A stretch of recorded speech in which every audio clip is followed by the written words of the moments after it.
നമ്മുടെ ഈ പ്രപഞ്ചം കുറേയധികം ഉപയോഗങ്ങളും ഗ്രഹങ്ങളും കൊണ്ട് നിർമ്മിക്കപ്പെട്ടവയാണെന്ന് നമുക്കറിയാമല്ലോ. എന്നാൽ അവയിൽ വളരെ കൗതുകവും ആശ്ചര്യവുമായ പല രീതിക്കുള്ള ഗ്രഹങ്ങളും നമ്മുടെ ശാസ്ത്രലോകം ഇന്നുവരെ കണ്ടുപിടിച്ചിട്ടുണ്ട്. അത്തരത്തിലുള്ള പല ഗ്രഹങ്ങളിലേക്കും നിങ്ങളെ എത്തിക്കുവാനായി, അറിവിൻ്റെ പ്രപഞ്ചത്തിലേക്ക് നിങ്ങളെ കൊണ്ടുപോകാനായി ഞാൻ വന്നിരിക്കുന്നു. Welcome to my new channel universe explain.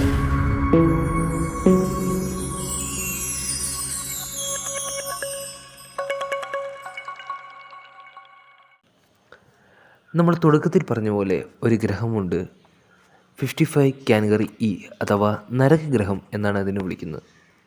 എന്തുകൊണ്ടാണ് അതിനെ നരകഗ്രഹം എന്ന് വിളിക്കുന്നത് എപ്പോഴെങ്കിലും നിങ്ങൾ ചിന്തിച്ചിട്ടുണ്ടോ? ഏതാണ്ട് 41 പ്രകാശവർഷം അകലെ സ്ഥിതി ചെയ്യുന്ന ഈ ഗ്രഹത്തിന് പ്രധാന പ്രത്യേകതയായി വരുന്നത് ഒരു വശം എല്ലായ്പ്പോഴും രാത്രിയും മറുവശം പകലുമായിരിക്കും. എന്തുകൊണ്ടാണ് ഇതിങ്ങനെ സംഭവിക്കുന്നതെന്ന് നിങ്ങളെപ്പോഴെങ്കിലും ആലോചിച്ചിട്ടുണ്ടോ? വേറൊന്നുമല്ല, കാരണം അതിൻ്റെ നക്ഷത്രത്തെ വലം വെക്കുന്ന അതേ വേഗത്തിലാണ് ഇത് കറങ്ങുന്നതും. അതുതന്നെയാണ് പ്രധാന കാരണം. അതിൻ്റെ എല്ലായ്പ്പോഴും പകലായിരിക്കുന്ന ഭാഗത്ത് ഏറെക്കുറെ 2700 ഡിഗ്രി സെൽഷ്യസാണ് താപനില അനുഭവപ്പെടുന്നത്. അതേസമയം രാത്രിയായിരിക്കുന്ന ഭാഗത്ത് 1400 ഡിഗ്രി സെൽഷ്യസും. ഇത്രയും ശക്തമായ താപനില ആയതുകൊണ്ടൊക്കെ തന്നെ അവിടുത്തെ അവസ്ഥ പറയേണ്ടതില്ലല്ലോ.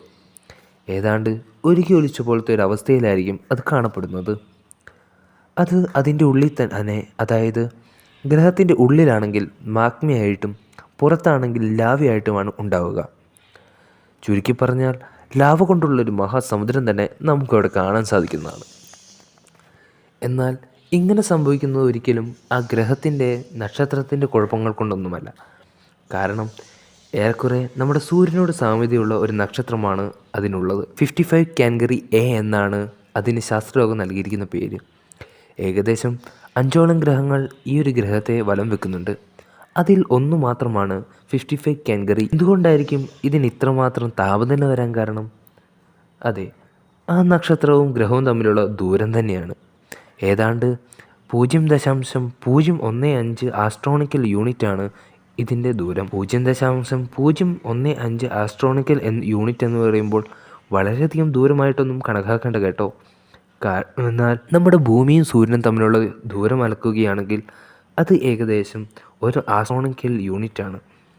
അങ്ങനെ നോക്കുമ്പോൾ 0.015 ആസ്ട്രോണമിക്കൽ എത്രയോ ചെറിയ ദൂരമാണെന്ന് നമുക്ക് മനസ്സിലാക്കാൻ സാധിക്കും. നക്ഷത്രത്തിനോട് ഇത്രയും അടുത്ത ഗ്രഹമായതുകൊണ്ടൊക്കെ തന്നെ അത് നക്ഷത്രത്തെ വലം വയ്ക്കാൻ ഏറെക്കുറെ 18 മണിക്കൂർ മാത്രമേ ആവശ്യമുള്ളൂ. കേൾക്കുമ്പോൾ ആശ്ചര്യമായി തോന്നുന്നുണ്ടല്ലേ? അതെ, അതായത് അവിടുത്തെ ഒരു വർഷം എന്നത് തീർത്തും 18 മണിക്കൂർ മാത്രമാണ്.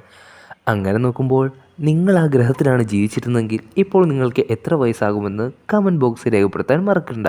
ശക്തമായ അന്തരീക്ഷവും അതിനനുസരിച്ചുള്ള ഭീകരമായ ചുഴലിക്കാറ്റുകളും അവിടെ ഉണ്ടാവാറുണ്ട്. ഇതിനൊക്കെ തന്നെ കാരണം അവിടുത്തെ താപനിലയിലുള്ള വ്യത്യാസങ്ങൾ തന്നെയാണ്. ഒരു വശം രാത്രിയും മറുവശം പകലുമാണെന്ന് നമ്മൾ പറഞ്ഞിട്ടുണ്ടായിരുന്നല്ലോ. അപ്പോൾ ഇരുട്ടായ ഭാഗത്ത് പകലുള്ളതിനേക്കാൾ 1300ഓളം ഡിഗ്രി സെൽഷ്യസ് താപനില കുറവാണ്.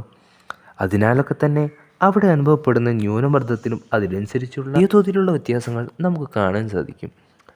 അതിനാലൊക്കെ തന്നെയാണ് ഇവിടെ ഇത്തരത്തിലുള്ള ശക്തവും ഭീകരവുമായ കാറ്റ് അനുഭവപ്പെടാൻ കാരണം. കൂടാതെ ഇതിൻ്റെ അന്തരീക്ഷത്തിൽ വലിയ തോതിൽ കാർബൺ ഡയോക്സൈഡിൻ്റെ അളവ് നമുക്ക് കാണാൻ സാധിക്കുന്നതാണ്. അതിനോടൊപ്പം തന്നെ ഏതാണ്ട് ഇതിനോട് തുല്യമായ രീതിയിൽ സൾഫർ ഡയോക്സൈഡും നമുക്ക് കാണാൻ സാധിക്കുന്നതാണ്.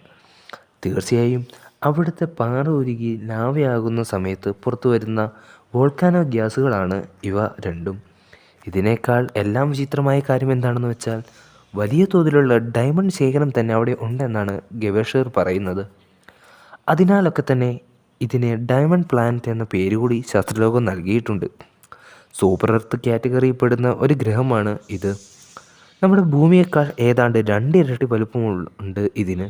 അതിനാലൊക്കെ തന്നെ ജാൻസൺ പ്ലാനറ്റ് എന്നൊരു മറ്റു പേര് കൂടി ഇവനുണ്ട്.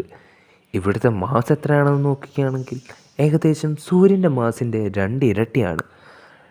ഡെൻസിറ്റി വളരെ കൂടിയ ഗ്രഹമാണ് ഇതെന്ന് ഇതിലൂടെ തന്നെ നമുക്ക് മനസ്സിലാക്കാമല്ലോ. ഈ ചാനൽ ആദ്യമായിട്ട് കാണുന്നവരാണ് നിങ്ങളെങ്കിൽ ഈ ചാനൽ സബ്സ്ക്രൈബ് ചെയ്യാനും ബെല്ലൈക്കൺ എനേബിൾ ചെയ്യാനും ഷെയർ ചെയ്യാനും ലൈക്ക് ചെയ്യാനും മറക്കരുത്. കൂടുതൽ ഇൻഫോർമേറ്റീവായിട്ടുള്ള വീഡിയോസായിട്ട് കണ്ടുമുട്ടുന്നവരെ ബൈ.